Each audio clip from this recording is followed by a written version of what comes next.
देवरानी bullet proof. दिसंबर की ठिठुरती ठंड और रात को रसोई के बर्तन धोना दोनों एक साथ सर पर आ जाए तो अच्छे से अच्छा आदमी रामपुर पहुंचता ही दिखता है। और ऐसे ही तकलीफ में फंस गई थी इशिका। जिस शहर में इशिका पली बड़ी थी वहाँ ज्यादा ठंड नहीं पड़ती थी, इसलिए उसे ज्यादा ठंड झेलने की आदत नहीं थी। और उसकी शादी हुई तो दिल्ली में, जहाँ की ठंड से तो हम सभी वाकिफ हैं। ससुराल में पति, एक देवरानी, देवर और सास ससुर थे। भरा पूरा परिवार और भरे पूरे परिवार के जितने ही काम। पागल नहीं हूँ मैं मम्मी जो सारा काम खुद पर ही ले लूंगी। ऑफिस जाओ, घर संभालो, इतना नहीं होता भाई। सुबह मेरी ऑफिस 8 बजे रहती है, इसलिए मैं सीधा ऑफिस निकल लेती हूँ और रात को जल्दी आकर रात का सारा काम करती हूँ। एक टाइम का बांध रखा है मैंने, सुबह का निक्की का और रात का मेरा। गर्मी में तो चल गया बेटा सुबह और रात का किस्सा, पर अब ना ठंड आ गई है। जितनी रात होती जाएगी ठंड बढ़ती जाएगी। ऐसे ठंड में तो बर्तन कैसे धोएगी बेटा? और अभी तो ठंड की शुरुआत ही हुई है। मेरा बस चले ना तो मैं तो दोपहर के खाने की जिम्मेदारी ले लूं मम्मी, पर उस वक्त ऑफिस रहता है ना। अच्छा ठीक है रख, मेरी देवरानी आ रही है। बर्तन धोते धोते इशिका अपनी माँ से फोन पर बात कर रही होती है। तभी उसकी देवरानी कांपती हुई रजाई ओढ़े किचन में आती है। भाभी, दूध आपने फ्रिज में रख दिया क्या? रंजीत दूध मांग रहे हैं। हाँ फ्रिज में ही है, निकाल ले। ये कहकर इशिका फिर से बर्तन धोने लगती है, पर निक्की वहीं खड़ी खड़ी फ्रिज के डोर को देखती रहती है। इतनी बेजोड़ ठंड में फ्रिज कैसे खोलूं? खोल भी लिया तो इतने ठंडे पतीले को बाहर निकालूंगी कैसे? मेरे हाथ से ही छूट जाएगा। सुनिए ना भाभी, क्या आप फ्रिज से दूध निकाल कर दोगी प्लीज? अभी तो इतनी ठंड आई भी नहीं निक्की जो तुम इस तरह कांप रही हो। मुझे देखो, मेरे तो दोनों हाथ ठंडे पानी में है पिछले आधे घंटे से। आप तो जानती है ना भाभी मुझे कितनी ठंड लगती है। प्लीज भाभी। अच्छा अब ऐसी नजरें बनाकर मुझे मत देख, निकाल देती हूँ दूध। निक्की दूध गर्म करके 2 ग्लास में लेकर अपने कमरे में चली जाती है। इससे कैसे स्विच करूं मैं? ये तो खुद ही कांपती रहती है, न जाने ठंड कैसे गुजरेगा। इसी तरह दिन गुजरते जाते हैं और 10 दिन बाद बेजोड़ ठंड गिरती है। इतनी ठंड 26-27 साल बाद पड़ी है। जब रंजीत पैदा हुआ था तब ऐसे ही ठंड पड़ी थी। रंजीत के समय कहाँ विद्या जी? प्रमोद के समय ऐसी ठंड पड़ी थी। जो बगल वाले नितिन जी खत्म हो गए थे, याद कीजिए, उनके सीने में ठंड लग गई थी। क्या ठंड से खत्म हो गई थी? हे भगवान! निक्की ठंड से तो कांप ही रही थी और ये बात सुनकर वो इतनी डर जाती है कि कमरे में जाकर अपने पति को फोन करती है। रंजीत, आप ना आज आते वक्त हीटर लेकर आइएगा, वरना इस दुनिया में मैं आपको अकेला छोड़कर चली जाऊंगी। और हाँ, सभी यहाँ हॉल में ही बैठे हैं, तो जैसे ही सब अपने अपने कमरों में जाते हैं ना, चुपके से आकर आप हीटर को कमरे में छुपा दीजिएगा। बाकी बात मैं आपसे बाद में करती हूँ। रात को जब निक्की के सास ससुर अपने कमरे में चले जाते हैं और इशिका रसोई में बर्तन धो रही होती है, रंजीत छिपकर हीटर लेकर आता है और अपने कमरे में छुपा देता है। और जैसे ही हीटर चालू होता है, निक्की को राहत मिल जाती है। कड़कड़ाती दिसंबर की ठंड में निक्की स्लीवलेस ड्रेस पहन लेती है, मानो उसे गोवा जाने के लिए निकलना हो। 2 घंटे तक आराम से हीटर का मजा उठाकर निक्की किचन में रंजीत के लिए खाना लेने जाती है। बाप रे, कितनी ठंड हो रखी है। भाभी, फ्रिज में आइसक्रीम होगा क्या? मैं सोच रही हूँ स्ट्रॉबेरी शेक बना लूँ। तुम मजाक कर रही है क्या इशिका? और ये क्या कपड़े पहने तुमने? जल्दी जाकर स्वेटर पहनो वरना तुम्हें ठंड लग जाएगी। ठंड? किसे लग रही है ठंड? मुझे तो पसीने आ रहे हैं। फ्रिज से आइसक्रीम निकालकर ठंडा ठंडा मिल्क शेक बनाकर निक्की अपने कमरे में चली जाती है, जिसे देखकर इशिका हैरान हो जाती है। अगली सुबह जब सभी कांपते कांपते अपने कमरों से रजाइयां ओढ़कर बाहर निकलते हैं, किसी पिक्चर के हीरो और हीरोइन की तरह निक्की और रंजीत अपने कमरे से बाहर आते हैं। ये सुबह सुबह चाय किसने बना दी? ऐसे मौसम में चाय? प्लीज यार निक्की, मेरे लिए ठंडा फ्रूट जूस लेकर आओ ना। ये सुनते ही संतोष रंजीत के सर पर एक टपली मारते हुए कहता है, ज्यादा हीरो की औलाद मत बन, अभी ठंड लग जाएगी तो फिर मम्मी मम्मी करता फिरेगा। बड़ा आया। प्रकाश की बातों में दम तो था ही, पर 7-8 डिग्री के ठंड में कोई ठंडा ठंडा फ्रूट जूस मांगे तो सुनने वाले को तो गुस्सा आएगा ही। पर निक्की और रंजित के अलावा घर में कहाँ कोई और जानता था उनकी गर्मी का राज। इसी तरह 1 महीना बीत जाता है और आता है सभी के सामने दिल दहला देने वाला लंबा चौड़ा इलेक्ट्रिसिटी का बिल, जिसे लेकर दरवाजे से प्रमोद घर आता है। अरे रे सत्यानाश हो गया, तुम लोग मुझे सड़क पर बिठाकर ही मानोगे क्या? अभी तो गर्मी गई थी, मुझे लगा एसी चलाना बंद हो गया होगा तो कुछ पैसे बचेंगे, और इतनी ठंड में 12,000 15,000 इलेक्ट्रिसिटी बिल किसके घर में आता है? भाई क्या जला रहे हो तुम लोग मेरी जेब? मैं और तेरे पापा तो सुबह सुबह छत पर जाकर बैठ जाते हैं, पंखा क्या बत्ती तक नहीं जलाते, और शाम के वक्त पूरे घर में एक बत्ती जलती है, तो इतना बिजली का बिल आया कैसे? वही तो, मैं भी दिन में ऑफिस में रहती हूँ और रात को किचन का काम होते ही लाइट की स्विच ऑफ कर देती हूँ, तो इतना बिल आया कैसे? सभी निक्की की तरफ देखने लग जाते हैं। अरे आप लोग मेरी तरफ क्या देख रहे हो? मुझे क्या पता कैसे आया इतना बिल। इतना लंबा बिल सभी के लिए हैरानी की बात थी, पर अब कोई भी इस बिल को अपने सर पर लेने को तैयार नहीं था। पर इशिका इसी तरह बैठने वालों में से नहीं थी, उससे दाल में कुछ काला लग रहा था। और एक रात जब रोज की तरह निक्की अपने कमरे से स्ट्रॉबेरी शेक लेने के लिए निकलती है, इशिका छिपकर उसके बिस्तर के नीचे जाकर छुप जाती है। ये क्या है? इतनी कड़ाके की ठंड में निक्की का कमरा आग की भट्टी की तरह तप कैसे रहा है? इतनी गर्माहट कैसे? ऐसा क्या फिट कर लिया इन लोगों ने अपने कमरे में? आज तो इस राज से पर्दा हटाना ही होगा। इतने कांपते हुए ठंड में हम लोगों से काम करवा रही है और खुद गर्माहट में आराम से सोती रहती है निक्की। आज तो पूरे घर के सामने इसका भांडा फोड़ के रहूंगी मैं।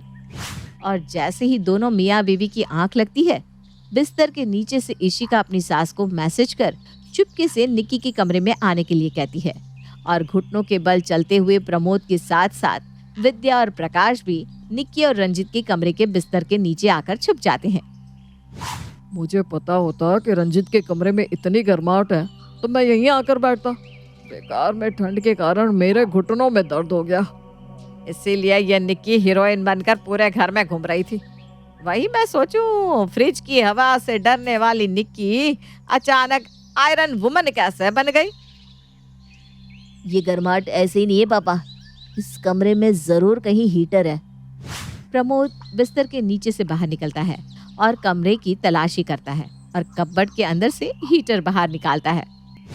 चलिए चलिए ठंड के शहजादे रंजीत जी, अपनी आंखें खोलिए। अरे भैया, आप इतनी रात को मेरे कमरे में? नीचे हम भी हैं। शर्म नहीं आई बहू तुझे? इस घर में जो कुछ भी आता है पहले हमारे कमरे में आता है, और तूने सीधा हीटर लाकर अपने कमरे में घुसेड़ दिया। रखा तो रखा, इसका बिल देने से भी कतराने लगे। निक्की तो बाहर की है, पर तुझसे मुझे ये उम्मीद नहीं थी रंजित। अब मैं क्या करता मम्मी, इस मामले में तो मैं पापा पर गया हूँ। जैसे वो तुझसे डरते हैं मैं निक्की से डरता हूँ। अगर मैं चू चप्पर करता तो निक्की मुझे रामपुरी पहुँचा देती। इतनी ठंड में मुझे किचन में अकेले बर्तन धोने पड़ते थे मम्मी जी, इसका इंसाफ कीजिए आप। आपके लिए तो सारे बच्चे बराबर होने चाहिए। अरे चिंता मत कर बड़ी बहू, इंसाफ तो बराबर का ही होगा। कल ही रंजित एक और हीटर लेकर आएगा। अब जितने दिन की ठंड बची है, एक हीटर हमारे कमरे में रहेगा और एक हीटर इशिका के कमरे में। बिजली का एक्स्ट्रा बिल भरेगा रंजित और रात के बर्तन धोएगी निक्की। यही है तुम दोनों की सजा। मम्मी जी नहीं। ठंड के नाम से भी घबराने वाली निक्की को बचे बाकी सभी महीने रात के बर्तन धोकर निकालने पड़ते हैं, और रंजित को ओवर टाइम कर बिल के पैसे भरकर। मीना की सास कोरोना के बाद से ही गांव में थी, लेकिन अब तो मीना का ऑफिस खुल चुका था और उसे घर देखने के लिए सास की जरूरत थी। सुनो जी, माँ जी को बुला लो ना, बोलो कि आ जाए। अब गांव में ही रहना है क्या? अरे लेकिन क्या हो गया? तुम तो बोल रही थी कि अब माँ की जरूरत नहीं है, उन्हें वहीं अच्छा लगता है तो रहने दो वहीं। अरे कैसे रहने दो? मेरा ऑफिस शुरू हो गया है। पहले तो मैंने कोशिश की कि कोई नौकरानी मिल जाए, लेकिन लगता नहीं कि कोई मिलेगी। तुम अपनी माँ को ही बुला लो ना। खैर, मीना का पति माँ को फोन करता है। अरे बेटा, लेकिन वायरस वो तो अभी भी फैला है ना। वैसे गांव में तो कोई डर नहीं है, सबको टीका लगा है, मौज से रहते हैं। तो बेटा अब ना ही बुलाओ तो ठीक है। माँ, लेकिन अब मीना का ऑफिस खुल रहा है। वो कह रही थी कि अगर माँ आ जाती है तो घर संभल जाता। बेटे के प्यार से की गई रिक्वेस्ट से माँ क्यों ना पिघलती। माँ मान जाती है और फिर अगले रोज, देखो माँ आ रही है, लेकिन माँ को जानती हो ना, कोरोना को लेकर कितनी एहतियात बरतती है वो, तो ख्याल रखना, जैसे वो कहे वैसे रहना। बहू जो अब बिल्कुल ही लापरवाह हो गई थी। ठीक है, वैसे मास्क क्यों लगा रखा है? हटा दो ना, अब कहाँ है वायरस? अरे मैं बाहर से आया था ना, रुको जल्दी से हाथ धोकर आता हूँ, तुम खाना लगा दो। अरे ये लो, पहले ही ना ये बिस्किट खा लो। कैसे बात कर रही हो, कम से कम हाथ तो धो लो, और तुम भी तो बाहर से ही आई हो ना। तभी नजर बच्ची पर पड़ती है जो टॉफी का पैकेट मुंह से खोल रहा था।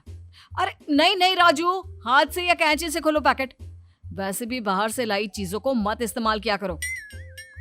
अरे कुछ नहीं होता, वहमी माँ का वहमी बेटा। हम दोनों तो ऐसे ही हैं। हाँ खाओ बेटा। कुछ दिन बीतते हैं और माँ आ जाती है। बहू, आ बहू, आ गई मैं। राजू दौड़कर दादी के गले लगने की कोशिश करता है कि दादी। अरे नहीं नहीं नहीं बेटा, ऐसा नहीं, मैं जरा नहा लूं। हाँ, रास्ते का सफर पूरा करके आई हूँ। वैसे यहाँ तो बहुत भीड़ हो रही है, कोरोना चला गया क्या? पाई लागू माँ जी, कोरोना तो चला गया, लेकिन आप नहीं आई। कहाँ चला गया, टीवी में तो रोज रिपोर्ट आती रहती है। वैसे बहू ना, वायरस से डरो मत, पर कम से कम सुरक्षा रखो। क्या राजू? राजू जिसे उसकी माँ ने न तो मास्क के बारे में बताया था, न हाथ धोने के बारे में, और ना ही 2 गज की दूरी के बारे में, वो दादी की ओर ऐसे दिखता है जैसे पता नहीं वो क्या बड़बड़ाए जा रही है। अरे कुछ ना सिखाया बच्चे को, वायरस गया नहीं है। अरे तुम लोग तो पढ़े लिखे हो, देखते नहीं हो कितने और नए वायरस आ रहे हैं। अरे वो क्या था, दिखा रहे थे ना टीवी में, मंकी पॉक्स। अरे बंदर से आती है ये बीमारी, और हमारा तो देश ही बंदरों का है। क्या है माँ, इतना नहीं सोचते, काम तो करना है ना, नहीं करेंगे तो खाएंगे क्या? माँ रहने दे तू। अरे बेटा देख, ये लोग जो बाहर निकलने लगे हैं ना, जो लोग आपस में फिर से मिलने लगे हैं, बाजार हाट सब खुल गए हैं, इसका मतलब ये नहीं कि वायरस चला गया है। बस हम लोगों को इसके साथ लड़कर जीना आना चाहिए। लड़ाई तो वैसी ही है जैसी सरकार हमेशा कहती है, पता है गांव में तो। लेकिन बहू, वो तो खुद को होशियार समझती है, वो भला सुनेगी क्या सास की बात? नहीं, उसने तो अपना ही बोलना शुरू कर दिया। क्या है माँ जी, आप कुछ भी बोली जा रही है। अरे माँ जी सब ठीक है, वहम ना पाले, समझी? सास कुछ नहीं कहती और अपने हिसाब से घर में रहना शुरू कर देती है। एक रोज, दादी दादी पैसे दो ना, चिप्स खाना है। हाँ, लेकिन एक शर्त है बेटा। कैसी शर्त दादी, बोलो। दादी बाजार से चिप्स लाती है, उस पैकेट को अच्छी तरह से धोती है, फिर राजू को चिप्स प्लेट में रख कर देती है। दादी चिप्स तो पैकेट के अंदर था, तो फिर पैकेट को क्यों धोया? अरे क्योंकि बेटा पैकेट को 10 लोग ने छुआ होगा, न जाने किसके हाथ से वायरस घर आ जाए और फिर आपके पेट में, है ना? समझ में आया? राजू को अब दादी की बात समझ में आ रही थी। बेटा तो पहले से ही केयर करता, लेकिन बची थी तो सिर्फ बहू, जो कि पुष्पा थी पूरी, झुकेगा नहीं। लेकिन भाई साहब, वायरस है ये, अच्छे से अच्छों को झुका कर रख देता है, तो बहू किस काम की? फिर एक रोज बहू ऑफिस से आती है तो हाय रे, गर्मी से हाल बुरा है, फ्रिज का ठंडा पानी पी लूं। बहू फ्रिज खोलने की कोशिश करती है, लेकिन अफसोस फ्रिज नहीं खुलता। अरे ताला किसने लगाया? माँ जी ने, उन्हीं का काम हो सकता है। अब मेरे ही घर में मुझे ही खाने पीने की चीजों के लिए तरसना होगा। अभी बात करती हूँ। बहू सास के पास जाती है, जहां वो टीवी देख रही होती है। ये क्या है माँ जी? अरे बहू भी कभी चुड़ैल थी का आगे का एपिसोड है बहू।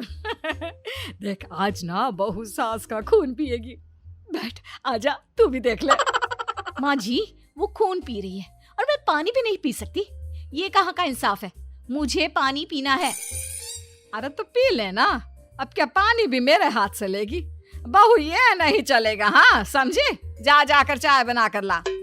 बहू को गुस्सा आ जाता है, वो सोच लेती है कि आज तो सास की खैर नहीं, लेकिन तभी राजू आ जाता है।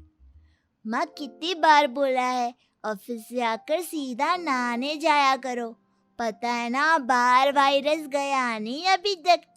जाओ तभी पानी मिलेगा, मैंने फ्रिज पे ताला लगा दिया है। हाय रे राजू बेटा, ना ना ना ये ठीक नहीं किया बेटा। तेरी माँ को प्यास लगी है ना? नहीं माँ, कम से कम हाथ तो धो लो, वरना आपके हाथ से वायरस हम लोगों के घर में आएगा, मुझे और दादी को लग जाएगा। माँ जी आप क्यों सलाह दे रही है उसे? आप ही ने तो आदत डाली है ना राजू के अंदर ये सारी। बहू वैसे वो गलत तो नहीं बोल रहा, माना वायरस का इफेक्ट कम हुआ है लेकिन इफेक्ट है तो ना। सुन बहू, लेकिन बहू फिर सास की बात को अनदेखा करके निकल जाती है। वो देखती भी नहीं कि सास क्या कह रही है। पहले से इनकी सनक ही कम नहीं थी और अब और बढ़ गई। अरे कहाँ है वायरस? पूरी दुनिया पटरी में आ गई है लेकिन इनका नाटक खत्म होने का नाम नहीं ले रहा। शाम को बेटा आ जाता है। बेटा देख वो बूस्टर डोज कहाँ लग रही है, जरा पता तो करवा।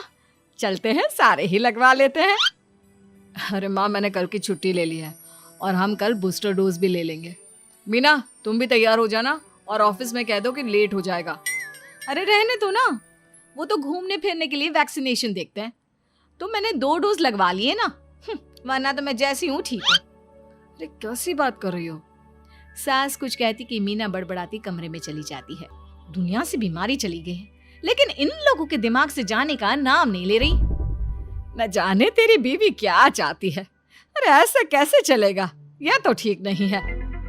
पता नहीं माँ, इसने देश में इतनी तबाही देखी है फिर भी न जाने इसके दिमाग में ये छोटी सी बात समझ में क्यों नहीं आती। पापा मेरे लिए भी डोज है? हाँ बेटा तुझे भी लगवा देंगे। बेटा माँ बूस्टर डोज लगवा कर आ रहे थे कि रास्ते में उन लोगों को मीना मिल जाती है। अरे मीना क्या हो गया, ऑफिस से इतनी जल्दी? सब ठीक है ना? हाँ वो थोड़ा बुखार हो रहा है। देखो ना मेरे हाथ पैर में क्या हो रहा है। हैं? क्या हो रहा है? अरे ये कैसे हाथ में दाने आ गए? बहू कल तूने बाहर से आकर सीधा राजू को खाना खिला दिया था, हाथ पैर भी नहीं धोए थे। कहीं ये मंकी पॉक्स तो नहीं? क्या है माँ जी, शुभ शुभ बोलिए ना। हर बुखार कोरोना और दाने मंकी पॉक्स नहीं होते। वैसे भी माँ जी आपने तो वहम ही पाल रखा है, मैं नहीं मानती ये सब। अरे लेकिन ये सब चल रहा है ना, मैं अभी डॉक्टर के पास तुम्हारे सिम्टम्स भेजता हूँ और देखता हूँ, चलकर टेस्ट भी करवा लो। बहू घर के अंदर जाती है और खाने का कुछ सामान प्लेट में सजाकर ला रही होती है कि अरे बहू अपना नहीं तो हम लोगों का तो ख्याल करो, घर में सब रहते हैं। भगवान न करे अगर ये कोरोना रहा तो मैं क्या करूंगी? मुझ बुढ़िया को तो रिकवर होने पर भी वक्त लग जाएगा। बहू सास की जिद के आगे कुछ नहीं कह पाती। वो देखती है कि पति की नजर भी तेज हो रही है। वो डर कर चुपचाप कमरे में चली जाती है। अस्पताल से लोग आकर मीना का टेस्ट करते हैं जिसमें वो पॉजिटिव निकल जाती है। देखा, अब पूरा घर सैनिटाइज करवाना होगा। घूम घूम कर तूने हर जगह ये कोरोना फैला दिया है। पता नहीं राजू का क्या होगा। माँ उसे डॉक्टर के पास ले गई है। हे भगवान, मुझसे कितनी बड़ी गलती हो गई, मुझे माफ कर दो। तभी सास राजू के साथ आती है। माँ जी क्या हो गया है राजू को? माँ जी मुझे माफ कर दीजिए, मेरा बच्चा ठीक तो है ना? उससे कुछ हो गया तो मैं खुद को माफ नहीं कर पाऊंगी। अरे बहुत शुक्र है कि राजू को सिर्फ एलर्जी है, लेकिन तेरे से वायरस कहीं बच्चे में आ जाता तो। राजू ठीक है ये सुनकर सब चैन की सांस लेते हैं। माँ जी मैं क्या करूं, मुझे तो डर लग रहा है।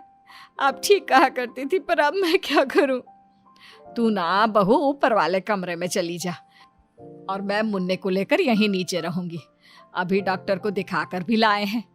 देख बहू, माना वायरस कम हो गया है और हम सभी को अपनी जीविका चलाने के लिए बाहर निकलना है, पर ध्यान रख, अब इस वायरस के साथ जीने की आदत डालनी होगी। सुरक्षित रहकर दूसरों को भी सुरक्षित रखने की जिम्मेदारी हम लोगों की ही है। बहू को अकल आ जाती है और सास बहू वायरस के साथ रहने की आदत डाल लेते हैं।